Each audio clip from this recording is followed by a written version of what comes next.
bu günler gelir de geçer babam.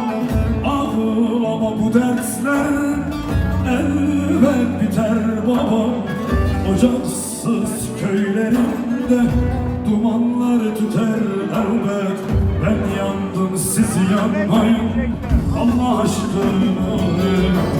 İki damla gözyaşımla satıldım pazarlarda. Kırdılar yüreğimi, kırdılar azarlarla. Sürgünlere yolladılar, sabah dönme yağmurlarla. Ben yandım siz yanmayın Allah aşkına. Ahmet Kayıcı elleri görecek. Alkış!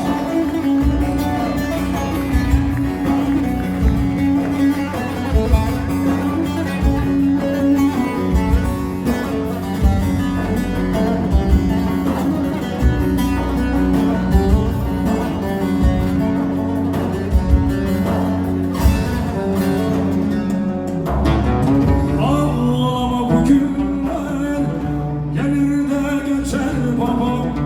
Ağlama bu dersler elbet biter babam. Ocaksız köylerinde dumanlar tüter elbet. Ben yandım siz yanmayın Allah aşkına.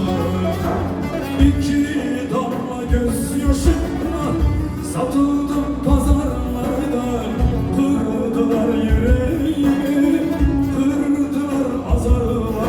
Sürgünlere yolladılar, sabah döndü yağmurlarla. Ben yandım siz yanmayın Allah aşkına. Teşekkürler.